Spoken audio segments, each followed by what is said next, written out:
Thank you, Honourable Chair and Honourable Members, for the opportunity.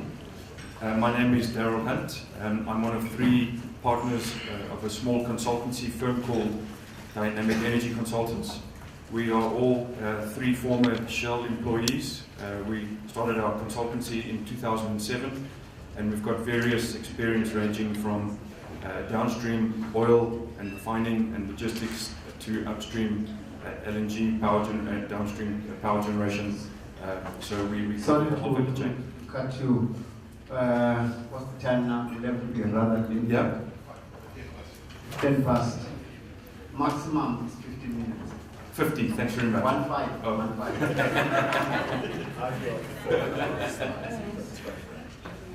1-5. Is it okay if I hold this in my hand? Chair, the questions were quite interesting, so there's a bit of repetition, so fortunately I can go quite fast. But just to be sure what we're talking about, or what my presentation talks about, because often we use terminology and we use it loosely and it means different things to different people.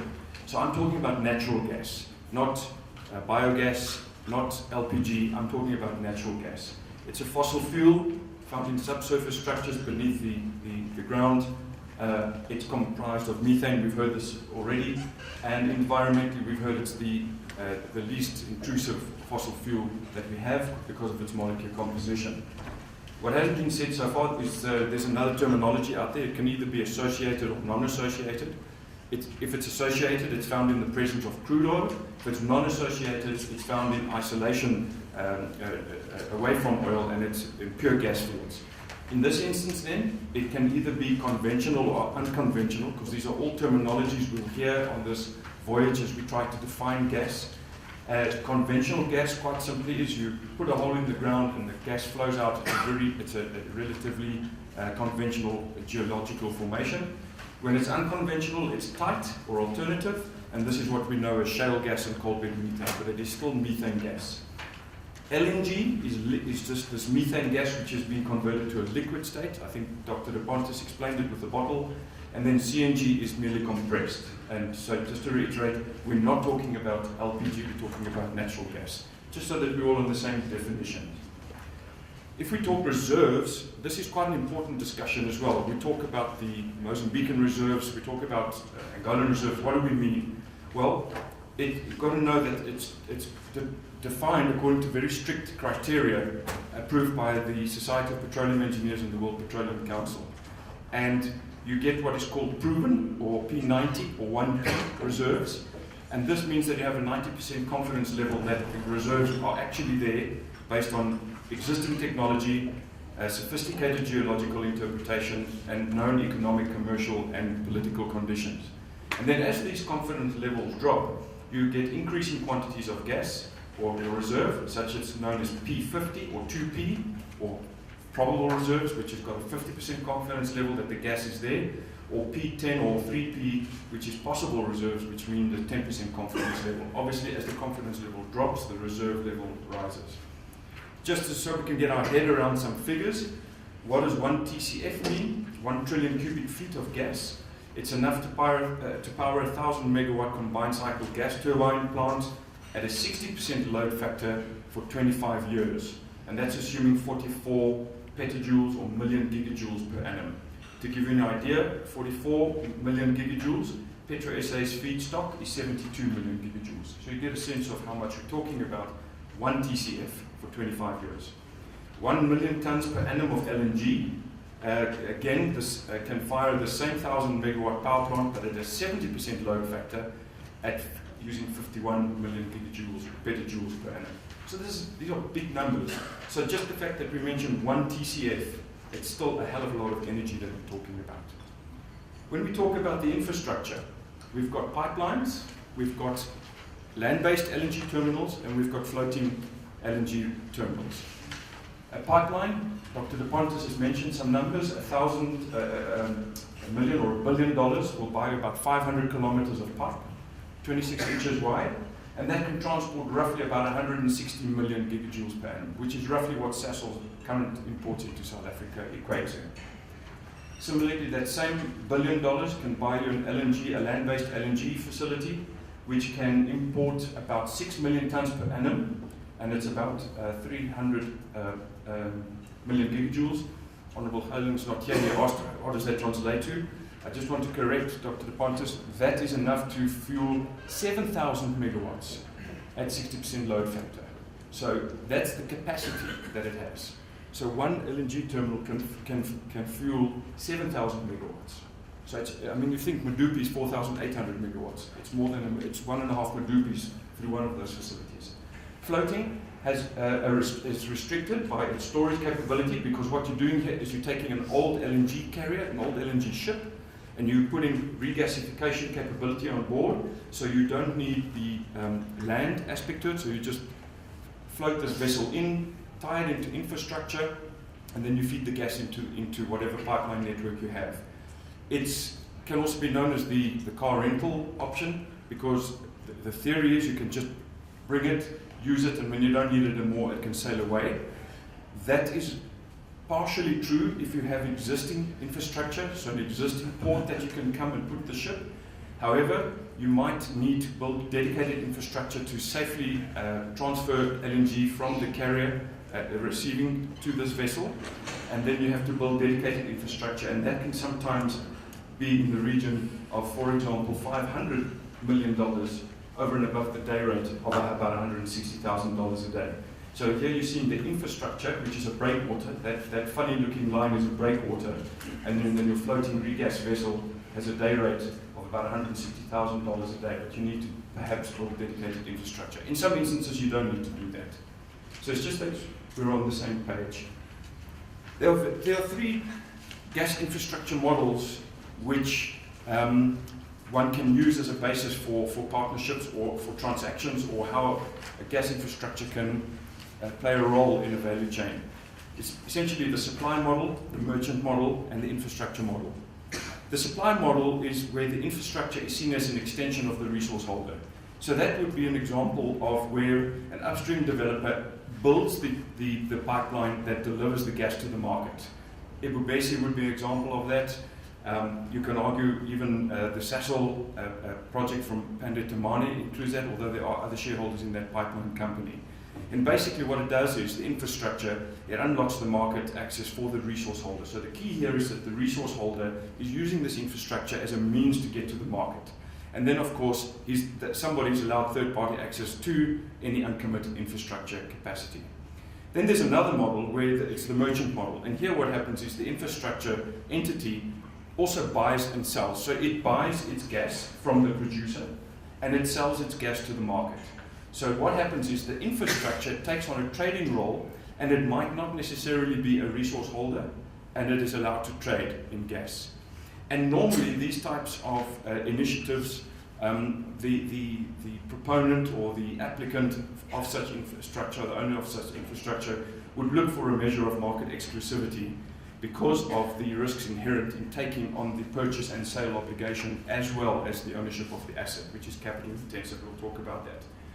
Then you've got the infrastructure model. This is where your infrastructure is independent of the resource holder and the markets, and you have multiple entrants into the infrastructure and multiple access or offtake points, and this is then the common user facility. And this is probably the similar role to a road. So if somebody were to build a road, everybody who has a vehicle has access to it, and they can use that road for whatever economic productive means they need to use transport. So the infrastructure model is probably more aligned to the state type of model.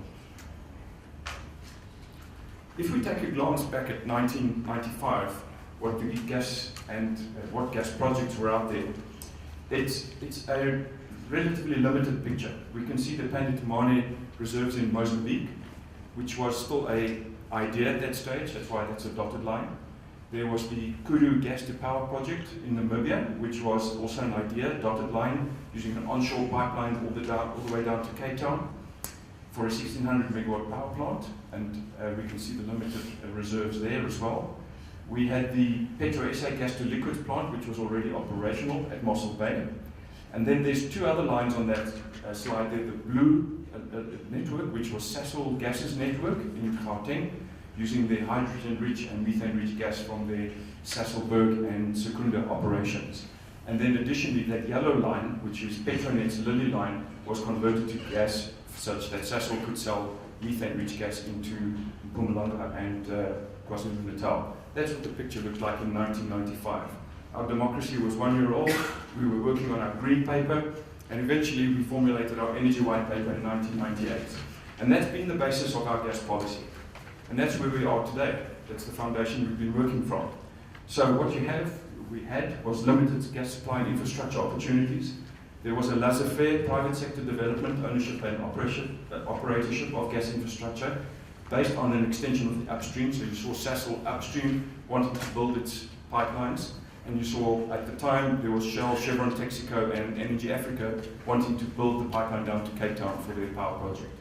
And so what you got was a laissez-faire and vertically integrated approach.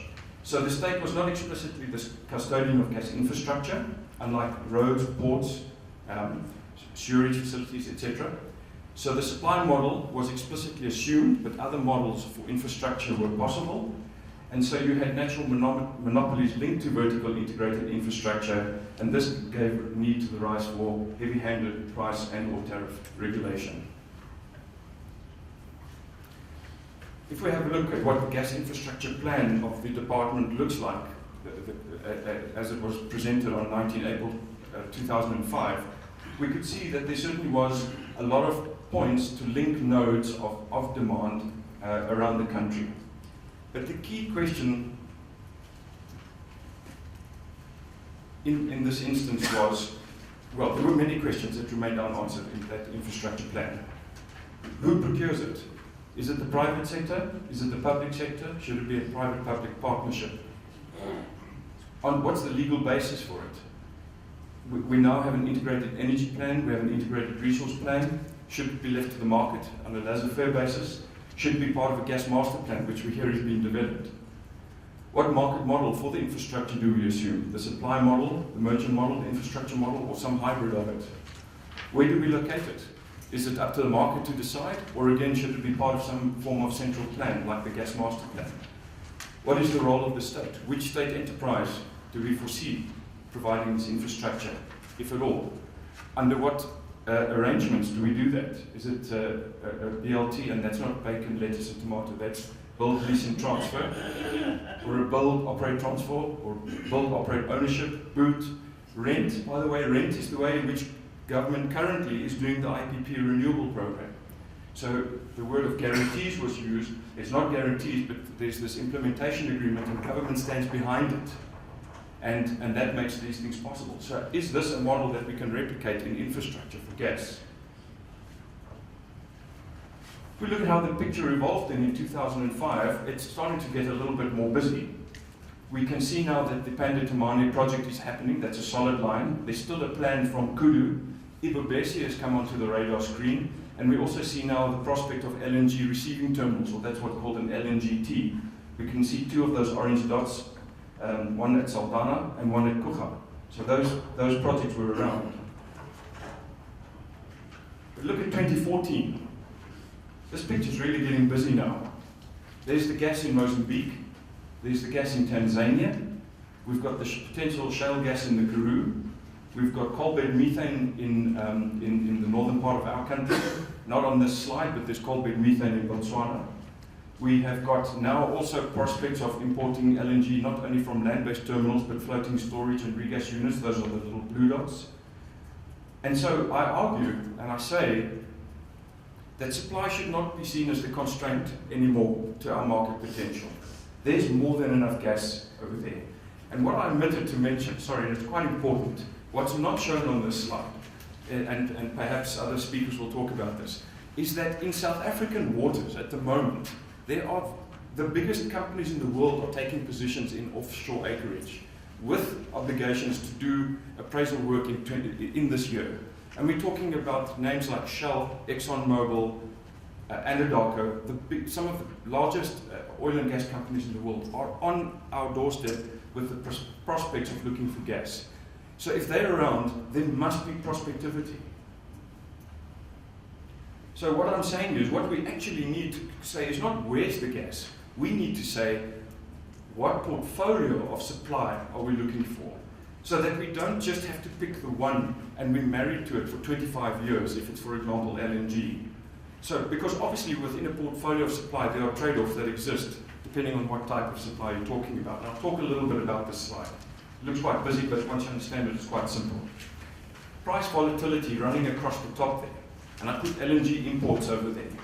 Price for LNG imports will be probably the most volatile form of gas supply. Reason being our exchange rate and the link to some form of commodity index, probably like Brent or possibly Henry Hub, more likely Brent crude oil. So you'll have a lot of volatility in that, predominantly driven by the exchange rate. As you move down that pyramid, that inverse pyramid, you've got pipeline imports, then your indigenous conventional, remember our definition earlier on, that would be like Ikwebesi, for example, and then right at the bottom there I would argue shale.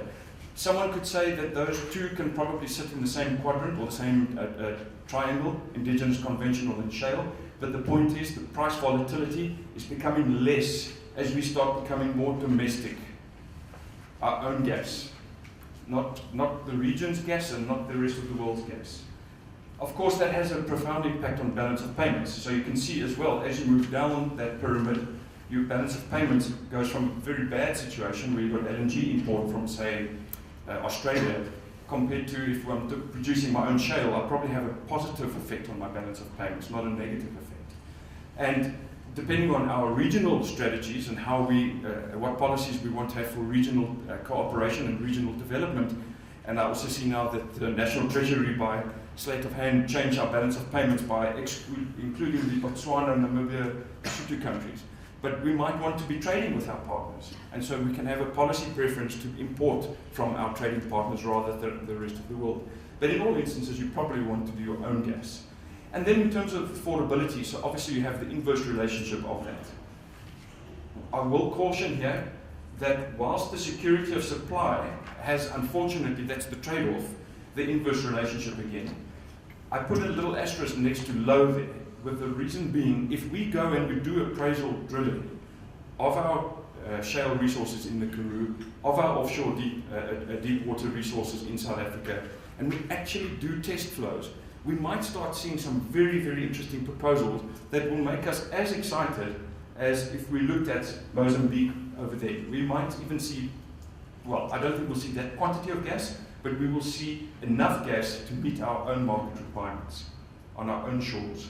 So it's important that we understand our portfolio from a policy perspective. So then the basis for partnerships is essentially on three legs. We need to know where our gas nodes are. Where is the demand? We need to know what our value chains look like, and we need legislative clarity.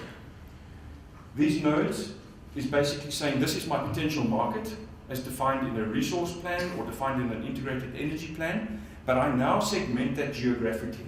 And that's a challenge. Or we can leave it to the market, but we need a spatial aspect to it because of the infrastructure limits about that.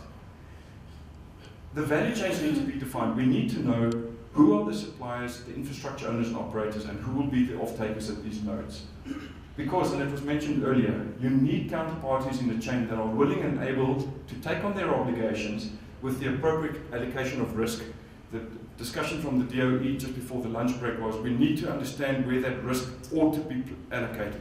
Is it private sector? Is it state? Is it both? Or is it the outcome of a commercial negotiation? Legislative clarity in terms of the Gas Act, the Mineral Petroleum Resource Development Act. Where does a transmission line start and end? Where does an upstream offshore development begin and end? Is there overlap between the MRPDA and the Gas Act?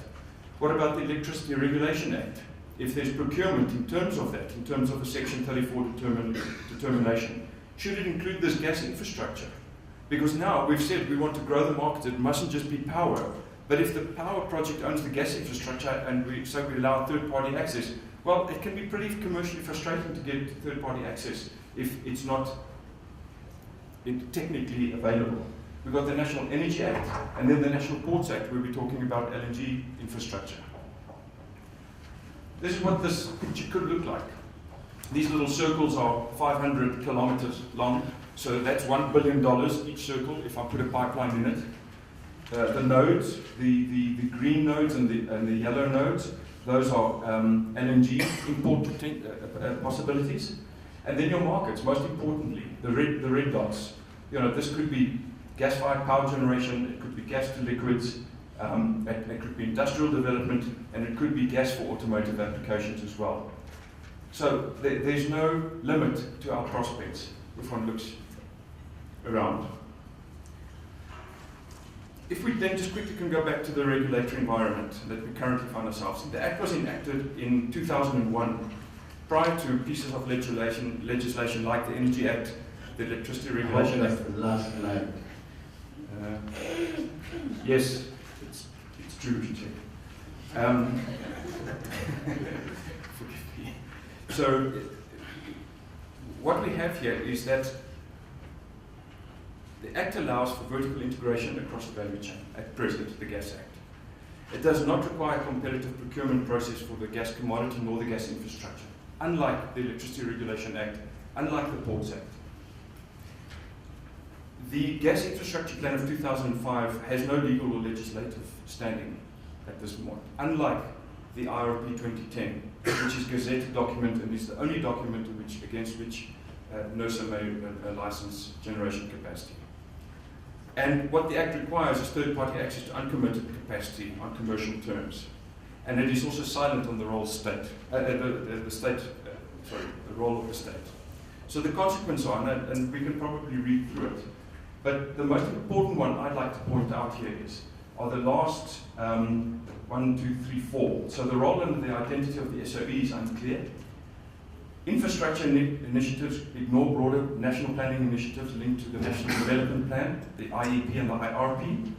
And then most importantly is the extent of new power generation procurement across the value chain is unclear. How far should a power generation competition go?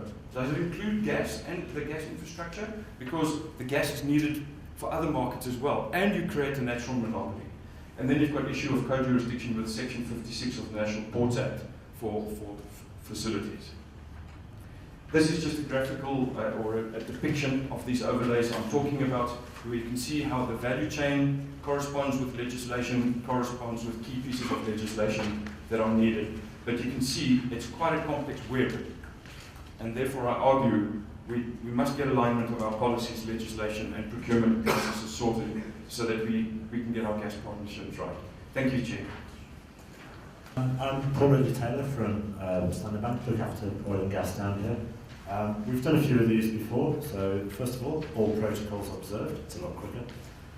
Secondly, you'll all be pleased to know that as we've done a few of these before, we've only got 4 1/4 slides. As banker to the nation, we are genuinely committed as a firm to the oil and gas sector in this country.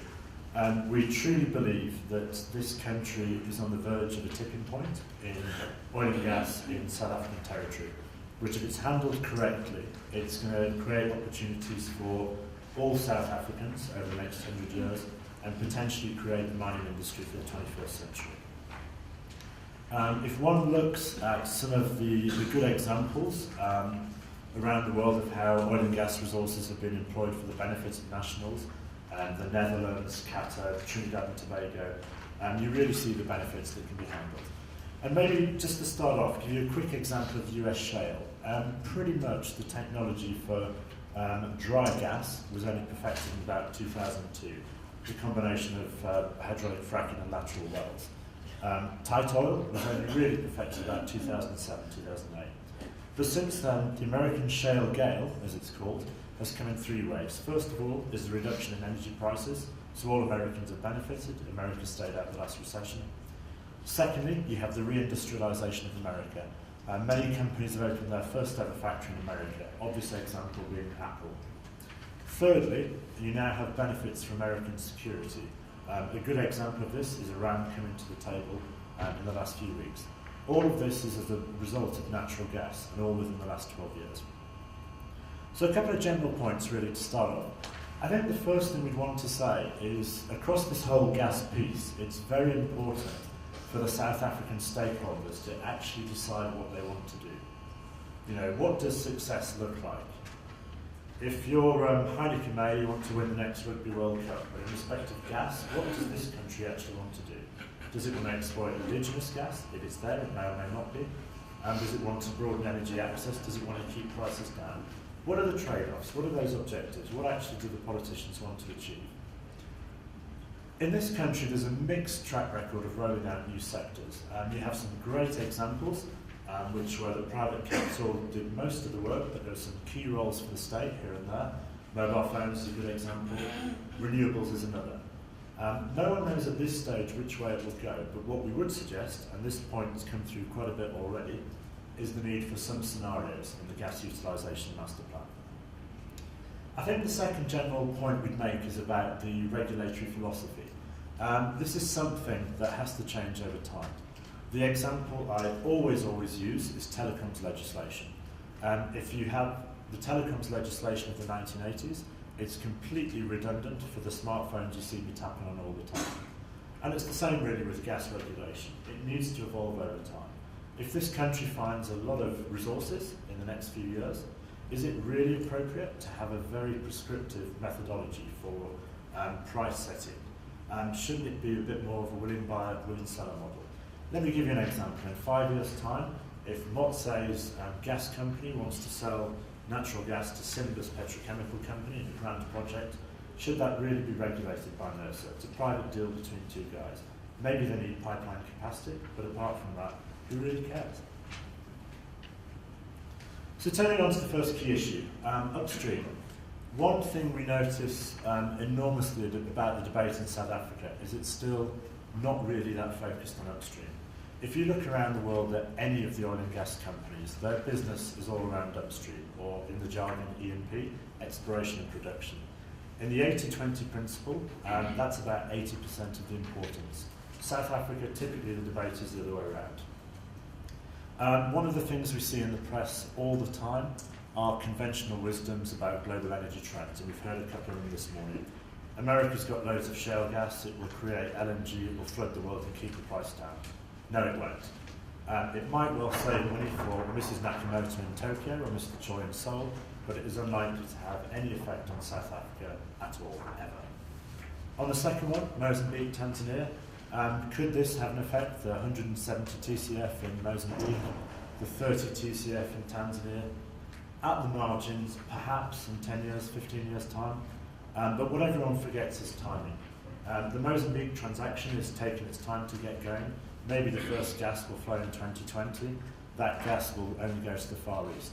By 2020, South Africa could easily have 5 or 6 offshore discoveries. It could have 4 or 5 CBM plays, and almost certainly about 3 different shale blocks. If you have that indigenous possibility, do you really need to buy from further afield?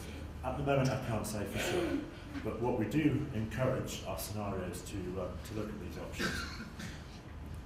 On to the second one, the offshore. It's a matter of public record that we've done quite a lot of work on offshore developments in South Africa, which was submitted to Parliament last September. One of the things that we notice from the debate is there's a lack of data points. So we've tried very hard to create them in the public interest such that all South Africans can debate them. So on the case of offshore, what we basically did was we modelled the effect of South Africa having its own Jubilee field in Ghana. We did these assumptions with one of the majors. This was a $7 billion field. If this creates offshore oil on its own, in year 1, the country's entire current account deficit disappears. These are very important data points that need to feed into the debate. So from that perspective, one of the things we're really focused on is the MPRDA. We had one of our team in Parliament yesterday, is there today. Almost certainly we'll be back in 2 weeks' time. But this is one of the key pieces of legislation affecting the country. Moving on to onshore unconventionals. This may be shale, it may be sandstone gas, it may be coal bed methane. All 3 of them are likely to be highly important for this country. They're also called by the same MPRDA as is offshore, but they are clearly different. As a team, one thing we've been doing very recently is completing some data points on shale that in time will be released for the public benefit. What I can give you today is a flavour of just how different shale is. And these data points need to start feeding in for the debate. So if you look at offshore, The cost of an offshore development is roughly 3 to 4 times the exploration expense. So once you've done the exploration, which is the big hurdle, the development's not that bad because you know you've got the gas. The case of shale, it's totally different. To develop the shale, you have to spend about 90 times the amount of money you do to explore the shale. So just finding the gas is only the start of the process. You have to develop it, and that costs a lot of money. In the case of shale, one of the things our economists have looked at very recently is the amount of employment that could be created in this country from shale. Our guys have benchmarked it to the US data points, they've benchmarked it to the European studies, and they've come up with a total of 210,000 jobs that can be created for a gas block of 12 TCF. So this is a really meaningful contribution to solving the country's challenges. In terms of midstream and downstream, I think the first point we'd make is joined up government. This is one we absolutely love, but I'll just give you an example to make all South Africans feel better. Everyone around the world quotes Norway as an example of perfect joined up government and the best example of oil and gas they've ever seen. 2 days ago in the Financial Times there was a story that most of the big world investors are suing the Norwegian government because their pipeline company has just cut tariffs by 90%. Even Norway doesn't get it right every time. But what we do encourage is joined up government. So there's a great example out there at the moment. On IRP 2013 has this scenario called Big Gas, which is a variant of the UK's Dash for Gas. And this essentially means the country will never build a coal or nuclear plant again. It finds lots of shale gas, lots of gas-fired power. That's absolutely great, but unfortunately the MPRDA will have the effect, as it stands, of reducing exploration, so you don't get that gas. So this is a good example of the need for joined up government. Secondly, beneficiation. The nature of natural gas is that it inherently has to be beneficiated. Either it's in a power plant, either it's in a petrochemical plant, a fertilizer plant, compressed natural gas, one of the above. It has to be beneficiated. But what we would say is very clearly the country should decide, and this is one area where Mozambique is doing quite a good job, in this gas master plan of what type of beneficiation the country actually wants. What's the merit order, what's the ranking, who gets what gas over the next 15, 20 years. And if that's done right, you can easily see South Africa rolling out a Middle Eastern type gas industrial plan over the next 15 years. And again, this is exactly what the Americans are doing around the Gulf Coast at the moment.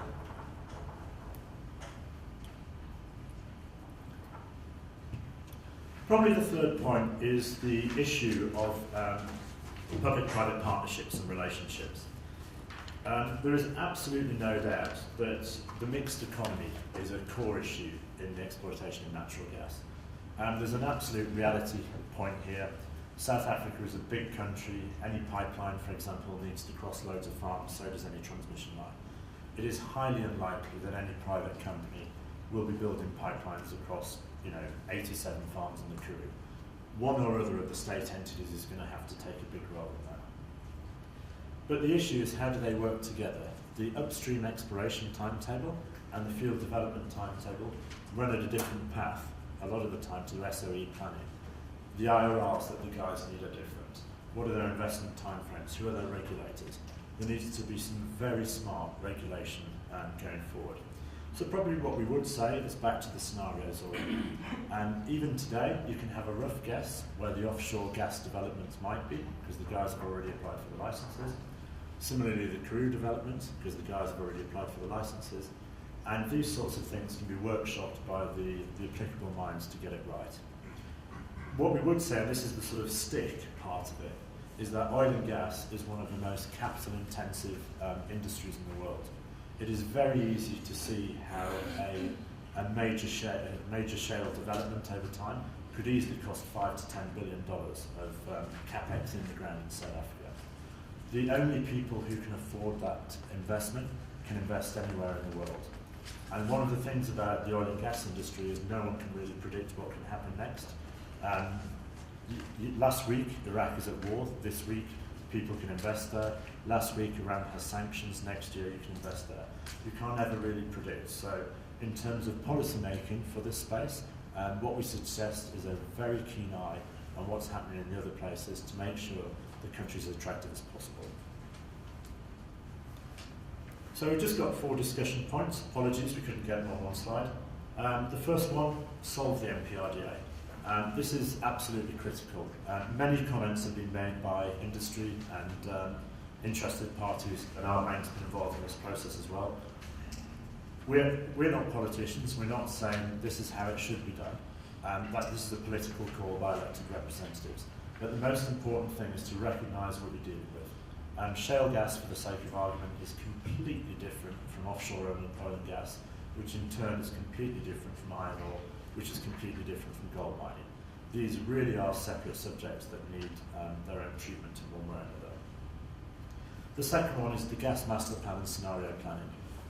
It's very encouraging from our point of view that a consultant has been appointed to do this. Around the world there are some very good examples of gas master plans. We would hope South Africa will follow this trend, and very much from our perspective, we will look to be involved in this process when we can be. In terms of the regional aspect, you've heard our view that it's not really that likely that the regional countries may have a big role in South African energy policy. There may be one partial exception to this, which is Botswana, but it's the early days for Botswana exploration as well. I think the third one is the key issue is beneficiation and beneficiaries.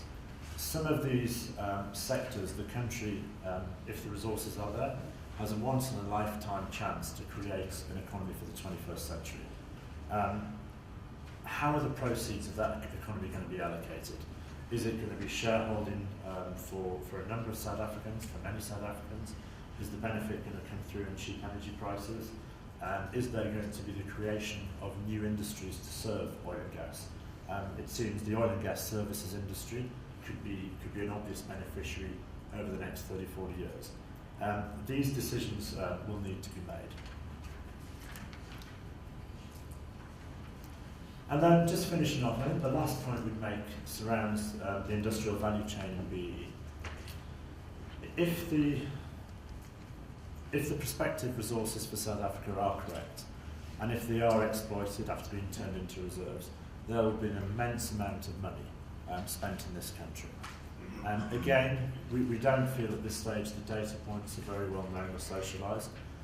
Offshore oil and gas, probably 30% of the money can be spent in South Africa, maybe 40 over time, something like that. But shale gas, the percentage of capex that will be spent in this country could be as high as 95 or 97%. Enormous. The money will not leave the country, it will stay here. Shale gas is around the whole diaspora of shale gas. It's labour intensive, it's capital intensive. And from our side, it genuinely appears to involve the opportunity for a number of indigenous SMEs to build and grow over the next 40, 50 years, such that oil and gas in South Africa can hopefully become the mining industry of the 21st century. Thank you very much.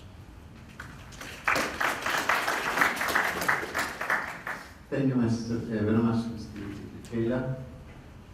And once again, I wish the Banking Association would have been here to reinforce the input, but at least it's helpful that you have given us the perspective from the banking sector. Because at the end of the day, Mr. Hunt showed us a scary picture there as to the extent to which we need investments. I know we still need to do a lot of crunching, but guesstimate is helpful for now.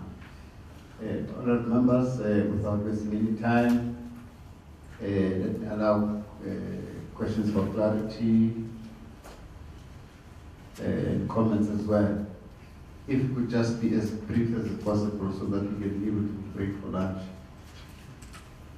in time. Over to you.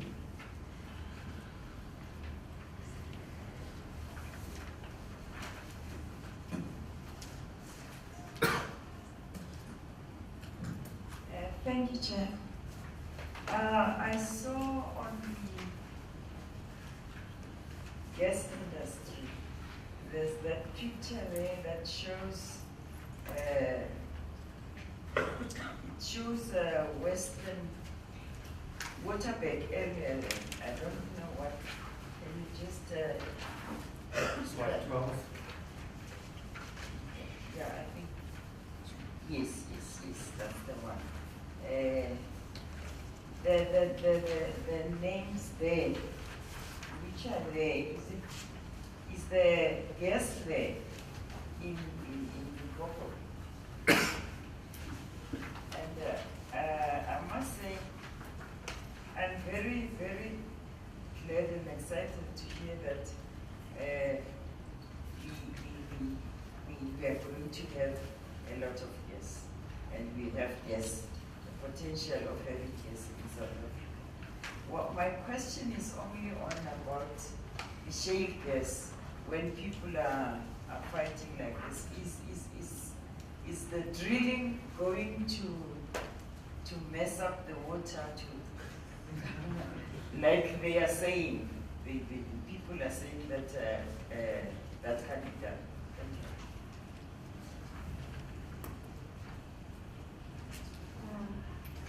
Yes, good morning again. Just in terms, you spoke very passionately about South Africa having huge potential of gas findings offshore and Peru and many other places. And that sounds really encouraging, so that we don't have to rely on either our neighbors or people across the pond. But should we, as South Africa, have a major gas find tomorrow? Unlikely, but should it happen? And we are not ready. Our infrastructure is not ready to distribute or utilize it. It obviously would make sense to use income, to sell it off and to use income to develop infrastructure. What would be the key considerations here should that happen? Are you thinking about that? Thanks. Yeah, thanks. Yeah, I don't have the standard bank presentation here, but I'm a little bit confused now as well, and I suppose this gas master plan might go into this and give us some direction, because one of the statements there was saying that I seem to get the impression that you're not too buoyant about the gas in Mozambique and our ability to access that gas in a short period of time. And what you're saying is that in fact we should rather just concentrate on the shale gas that will have far better results for us. But is it, I mean, should we be looking at building, for instance, LNG terminals or gas pipelines to import the regional gas in the interim? Should we be looking at those investments? Or are you saying that in fact we should be putting our focus specifically just on our own gas resources? Because you were indicating that we could only get the first gas from Mozambique by about 2020, and by that stage we will have our own gas resources. Well, depending on what the flow rates of the shale gas is, I mean, we still don't know whether it's going to be economically viable or not. So I just wanted to get some clarity on that, because that will give us some indication as to which direction we should be moving in.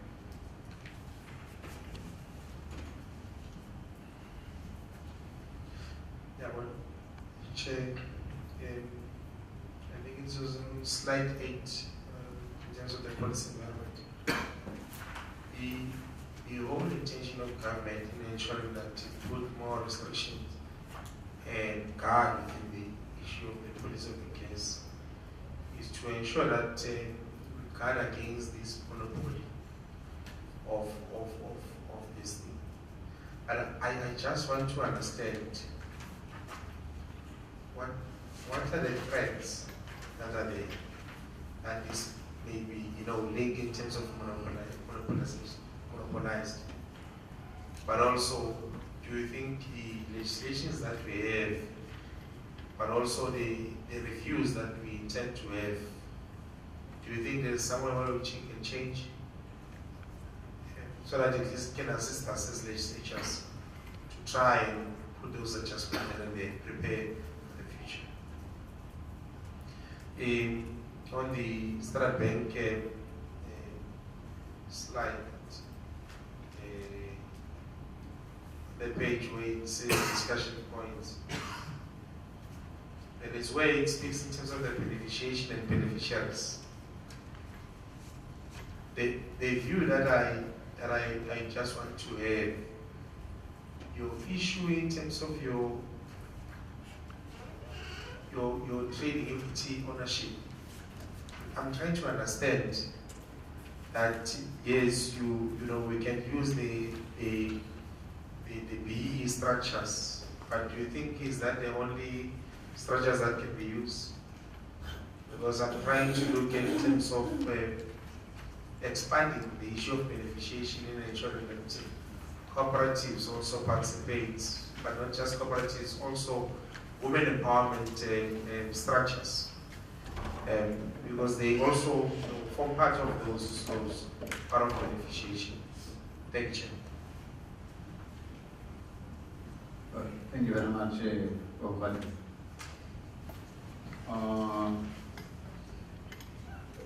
The one that's freshest in my mind is Standard Bank. The banking sector is always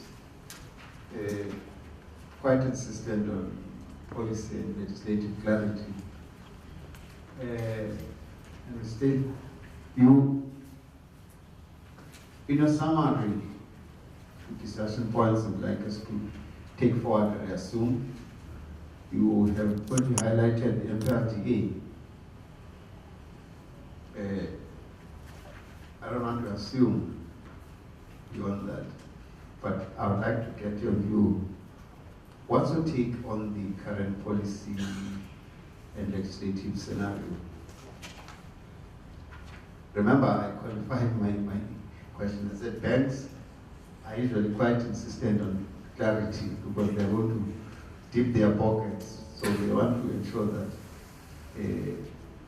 the environment is quite clear and conducive, for that matter, before they go around, and even help to source more funds from international markets, for that matter, let alone the local.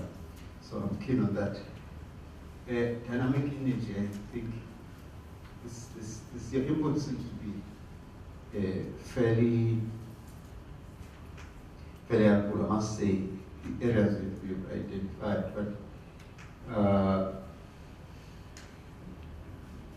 just a general question. The question I have is that within your peers sector, what's the general view on the issues that you have raised? Particularly the fact that you move from a premise that supply is not the issue. It's the other factor that needs to be addressed and defined in order for us to see the gas industry taking shape and form and later blossom. Thank you. Over to you, gentlemen, if you could just respond.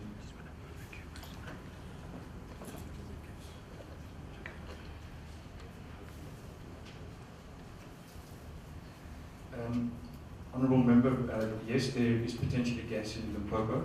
It will be in the form of unconventional gas, as per the definition, coal bed methane. So there is prospectivity in that region. So yes, to answer your question. The question around shale and water, I think we have to be clear what the concern is about the risk to water. It's not that the water is at risk of being contaminated where the fracking takes place, because that happens very deep beneath the earth. It's where these where these holes that we drill intersect the water table.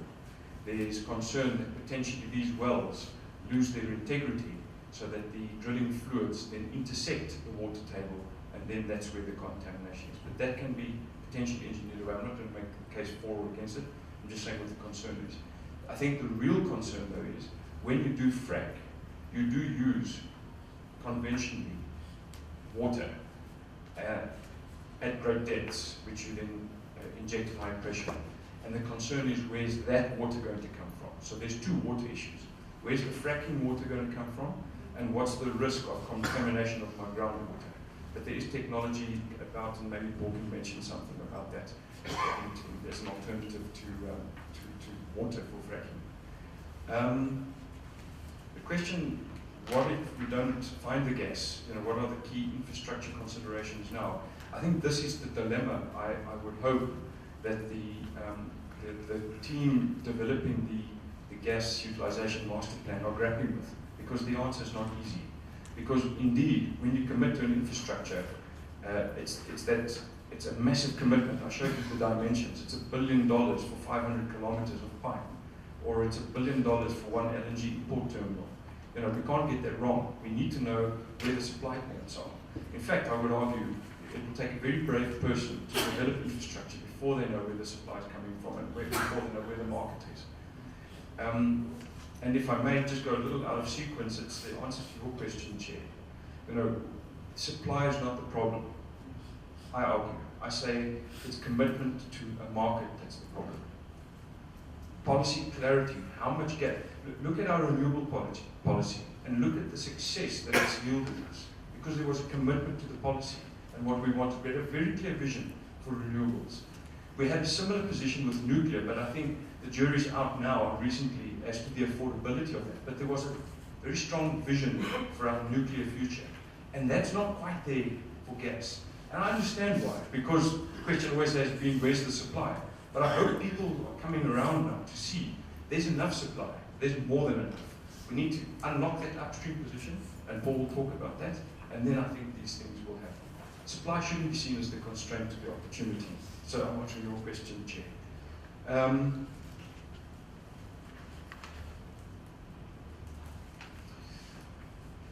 What are the monopoly threats? I think, and is current legislation adequate? I think yes, current legislation adequately addresses the potential for a infrastructure to become, because by its very nature it is a national monopoly, especially where the upstream producer or position holder, or trader for that matter, has the exclusive use and ownership of that infrastructure. It can become a monopoly. But current legislation, I think, adequately addresses that. But the question is, in my mind, moving forward, if this market is to grow, should we not allow market forces to determine price and to therefore disallow trading and upstream ownership of midstream assets?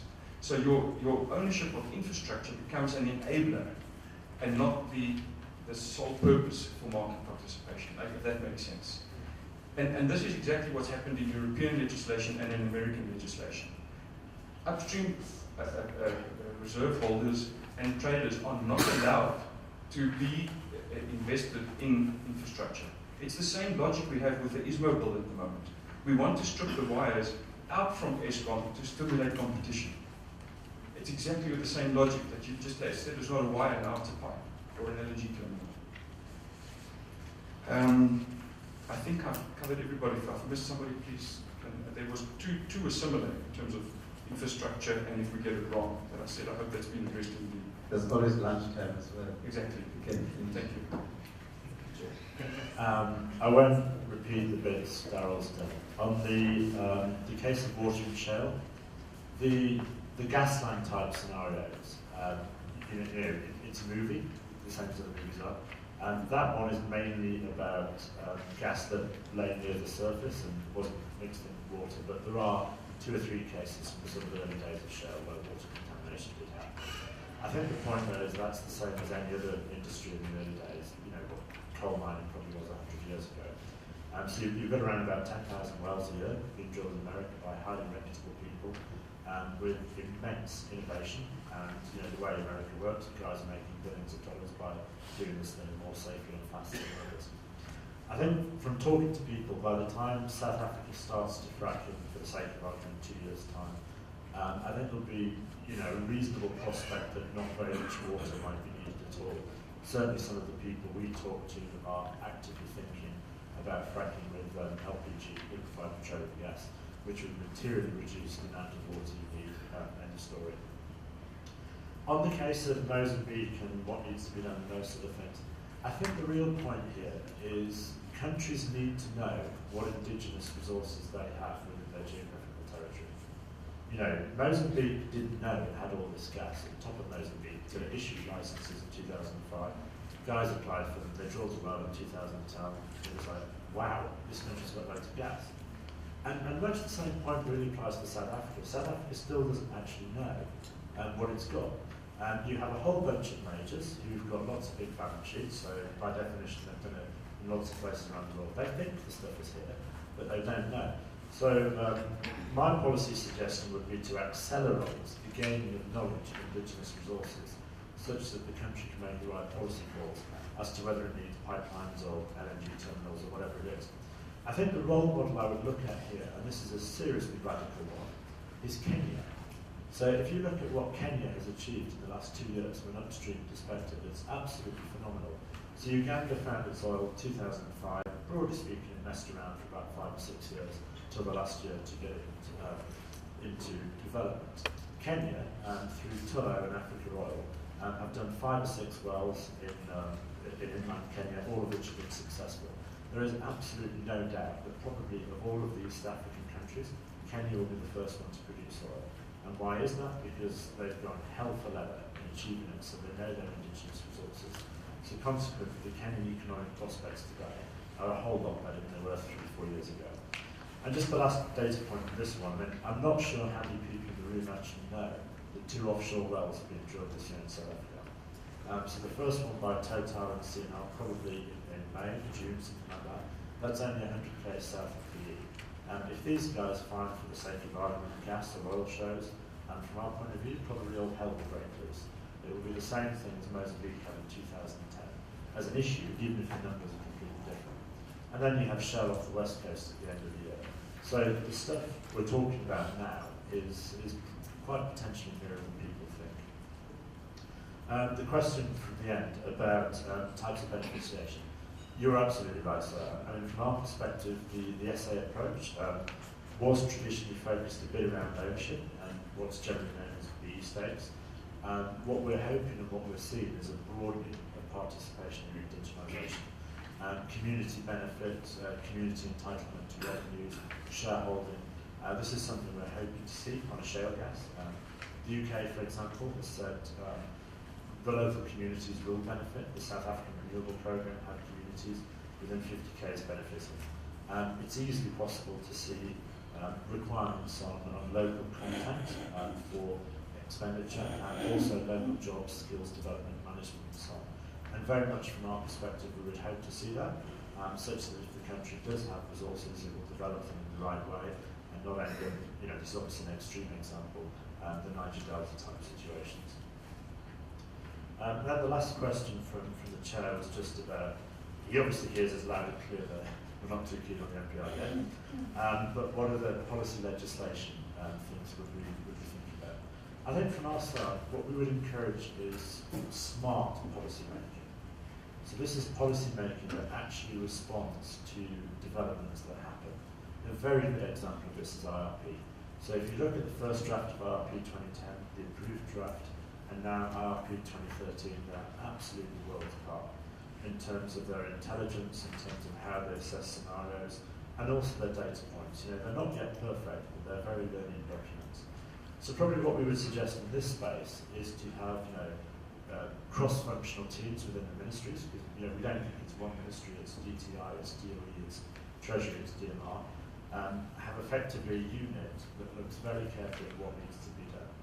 And then every time there's a market data point changes, for the sake of argument, this Total CNR well, Shell's well, or coal bed methane wells, they have a look at this and they say, well, what are the policy implications here? Or, looking at it another way around, Gasfrac, which is the Canadian company who does LPG fracking without the use of water, if suddenly their technology gets a 15% market share in America, what's happening here, guys? This must be something we can roll out here. So I think really what we just encourage is smart policy making, and in this particular area, staying a bit more close to the news and the market than we've traditionally seen. But certainly in terms of what we're reading about the MPRDA, how it might well change, and then also IRP 2013, we're quite comfortable that policy's heading the right way. We just want to make sure that the country doesn't sacrifice the opportunity we believe it has. Gentlemen, thank you very much. You've given us a very interesting flavor, actually over and above what these 2 state entities have given earlier this morning.